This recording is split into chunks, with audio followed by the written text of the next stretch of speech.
Okay. No OPT work permit after masters అని ఒక bill April 1న pass అయింది అని విన్నా నేను. So first of all OPT అంటే ఏంటి, ఆ టాపిక్ కవర్ చేసి అప్పుడు అప్డేట్లోకి వెళ్దాం. బిల్ పాస్ కాలేదండి, బిల్ ఇంట్రడ్యూస్ అయింది. అంటే రిపబ్లికన్ పార్టీ ఏదైతే ఇప్పుడు రాజ్యం చేస్తుందో, ఏదైతే రూలింగ్లో ఉందో ఆ పార్టీ ఒక క్యాండిడేట్ అరిజోనాలో ఒక క్యాండిడేట్ ఇంట్రడ్యూస్ చేసిండు. అయితే ఓపీటీ అన్నది మనకు ఇప్పుడు ఇక్కడ నుంచి మన పిల్లలు పోతారు కదండి, మాస్టర్స్ చదవడానికి పోతారు. మాస్టర్ చదవడానికి నార్మల్గా బ్యాచులర్ కూడా అవుతారు, మాస్టర్స్ చాలా మంది పోతారు. అయితే వీళ్ళు మాస్టర్స్ కంప్లీట్ అయిపోయిన తర్వాత వీళ్ళకు 1 ఇయర్ వర్క్ పర్మిట్ ఇస్తారు. దాన్ని మేము ఆప్షనల్ ప్రాక్టికల్ ట్రైనింగ్ అంటాం.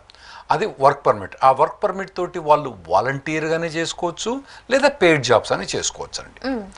ఆ తర్వాత ఈ వర్క్ పర్మిట్ను దాన్ని 1 ఇయర్ను ఇంకో 2 ఇయర్స్ కూడా ఎక్స్టెండ్ చేసుకోవచ్చు. దాన్ని స్టెమ్ ఎక్స్టెన్షన్ అంటారు.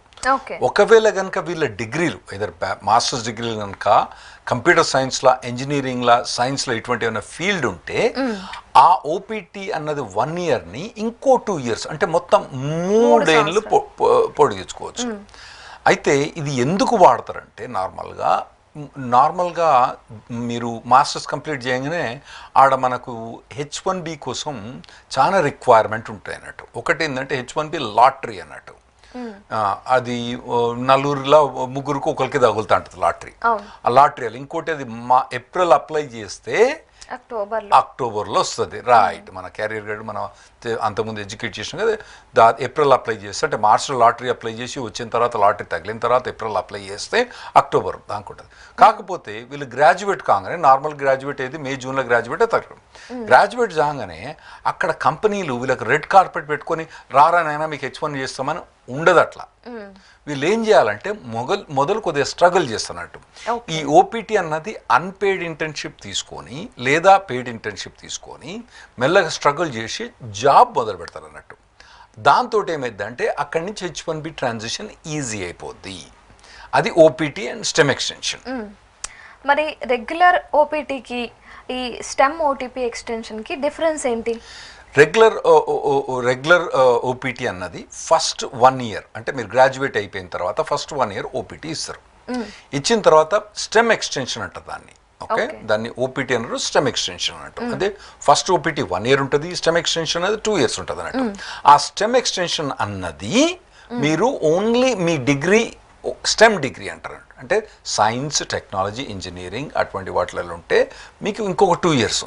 అదే ఎకనామిక్స్ కానివ్వండి, MBA కానివ్వండి, అటువంటి వాళ్ళకు ఈ MBAలో కూడా ఫైనాన్స్ ఇటువంటి పట్టుకుంటుంది కదా, వాటికి మీ ఆ 2 ఇయర్స్ ఎక్స్టెన్షన్ ఇవ్వరు. ఎందుకంటే గవర్నమెంట్ అక్కడ ఏం ప్రమోట్ చేస్తుందంటే స్టెమ్లా ఎక్కువ మంది పిల్లలు చదువుతలేరు, స్టెమ్లో జాబ్స్ ఎక్కువ ఉన్నాయి కాబట్టి వాళ్ళకి ప్రమోట్ చేస్తాను. కాబట్టి వాళ్ళు ఏం చేస్తానంటే ఎక్స్ట్రా 2 ఇయర్స్ వర్క్ పర్మిట్ ఇస్తారు. ఓకే. మరి రాహుల్ గారు, నాకు ఇంకో డౌట్ వచ్చింది. ఈ ఓపీటీ అనేది వీసానా లేకపోతే వర్క్ పర్మిటా? ఇది వర్క్ పర్మిట్ అండి. వీసా అన్నది F1 వీసా, స్టూడెంట్ వీసానే, అది చేంజ్ కాదన్నట్టు. ఓపీటీ కూడా స్టెమ్ ఎక్స్టెన్షన్ కూడా 2 కూడా స్టూడెంట్ వీసానే. H1B అనేది డిఫరెంట్ వీసా. F1లా ఫస్ట్ స్టడీ చేసుకొని ఆ తర్వాత ఓపీటీ కూడా F1 కిందికి వస్తుంది, స్టెమ్ ఎక్స్టెన్షన్ కూడా F1 కిందికి వస్తుంది. మరి స్టడీస్ అయిపోగానే ఓపీటీకి ఎలా అప్లై చేయాలి? నార్మల్గా వీళ్ళు ఏం చేస్తారంటే ఆన్లైన్గా పోయి I-765 అని అప్లై చేస్తారండి. దానికి పోయి యూనివర్సిటీ ఆఫీషియల్ దగ్గర పోతే ఒక I-20 ఎండోర్ చేస్తారు. నాయన ఈ పోరగాని డిగ్రీ అయిపోయింది అనగానే వాడు ఏం చేస్తాడు, దాన్ని I-20 తీసుకుపోయి ఆన్లైన్ తీసుకుపోయి ఫైల్ చేస్తే ఓపీటీ ఆటోమేటిక్గా గ్రాంట్ అయింది. అందులో పెద్దగా లాయర్ల ఇన్వాల్వ్మెంట్ ఏముండదు, చాలా ఈజీగా ఓపీటీ గ్రాంట్ అయిపోతుంది. ఓకే. ముఖ్యంగా మన తెలుగు వాళ్ళలో ఎక్కువగా ఈ ఓపీటీ అనే విషయం గురించి ఎక్కువగా మాట్లాడుకుంటాం. అవునండి, తప్పకుండా. అంత అవసరం ఏంటి ఓపీటీ అనేది? నేను ఇంతకుముందు చెప్పినట్టు వీళ్ళకి ట్రాన్సిషన్ అన్నది స్టూడెంట్ వీసా నుంచి H1కు స్టూడెంట్ గ్రాడ్యుయేట్ కాగానే అక్కడ ఎంప్లాయర్లు ఎర్ర తివాచి పట్టుకొని రెడీ రా నాయన లక్ష్మి గారు, మీరు మాస్టర్లో గ్రాడ్యుయేట్ అయింది కాబట్టి ఇగో రాండి ఎర్ర తివాచి చేస్తానా, వచ్చి మా దగ్గర H1B జాబ్ చేయండి అని ఉండదు అన్నట్టు. ఆ ట్రాన్సిషన్కు వీళ్ళకి తప్పకుండా ఇది కావాలి. మొదలు ఇంకోటి ఏంటంటే H1Bకి హై శాలరీ కావాల్సి వస్తుంది. అదే ఓపీటీకి ఫ్రీగా కూడా పని చేసుకోవచ్చు అన్నట్టు. సరే, స్టెమ్ ఎక్స్టెన్షన్ కొద్దిగా శాలరీ రిస్ట్రిక్షన్స్ ఉన్నా కూడా అది మెల్లగా ట్రాన్సిషన్ ఫ్రీ నుంచి హై శాలరీ దాకా పోవడానికి ఇంకోటి ఏంటంటే H1B లాటరీ కూడా అది ఒక టైంలే చేయాలి. అదే ఓపీటీ ఎప్పుడు గ్రాడ్యుయేట్ అయితే అప్పుడు అప్లై చేసుకోవచ్చు అన్నట్టు, ఎంబడే చేస్తారు. అందులో పెద్ద కష్టం ఉంటుంది. స్టెమ్ ఎక్స్టెన్షన్లో కొద్దిగా బ్యూరోక్రసీ ఉంటుంది. ఆ కంపెనీ అనేది వెరిఫైడ్ కంపెనీ అని ఉండాలి. అది ఒక 983 ఫామ్ అని ఒకటి సైన్ చేసేసి పోస్తే అది కొద్దిగా రిస్ట్రిక్షన్. అంటే ఒక్కొక్కటి చూడండి మీరు, మెట్టు ఓపీటీ అనేది ఈజీగా వస్తుంది, స్టెమ్ ఎక్స్టెన్షన్ కొద్ది కష్టం వస్తుంది, H1 అనేది చాలా కష్టంగా వస్తుంది అన్నట్టు. ఈ ట్రాన్సిషన్ అన్నది వీళ్ళకు F1 నుంచి అంటే స్టూడెంట్స్ గ్రాడ్యుయేట్ అయిపోయిన తర్వాత మెల్లగా పోవాలన్నట్టు. చక్కగా మీరు పోయి ఇప్పుడు మీరు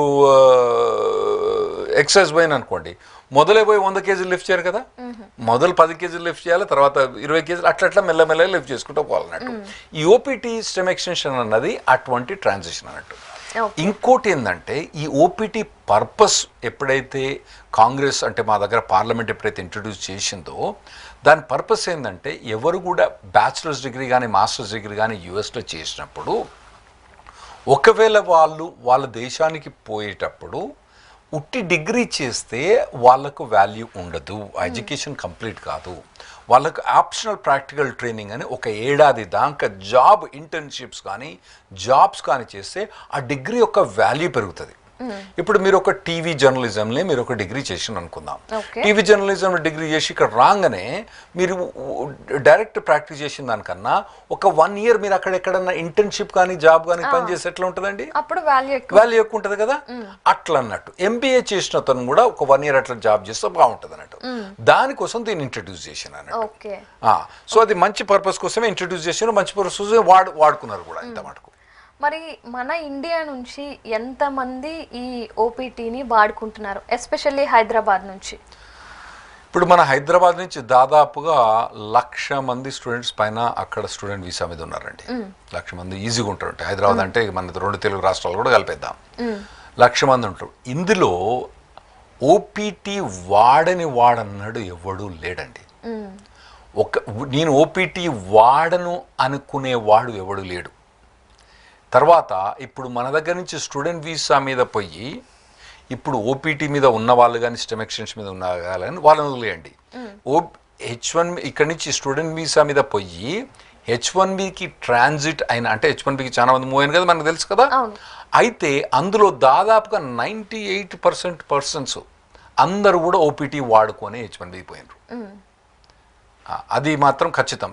వాళ్ళకి కంపల్సరీ ఎడ్యుకేషన్ పోయేటప్పుడు ఓపీటీ అన్నది కంపల్సరీ. ఇంతకుముందు మీరు చెప్పిన కదా, మీరు జర్నలిజం డిగ్రీ తీసుకున్నా కూడా, టీవీ జర్నలిజం డిగ్రీ తీసుకున్నా కూడా ఒక 1 year అక్కడ పనిచేస్తే ఆ బ్యూటీ అన్నది ఎన్హాన్స్ అవుతుంది. దానికోసం ఓపీటీ పెట్టిండ్రు. సో అందరు కూడా వాడతారండి.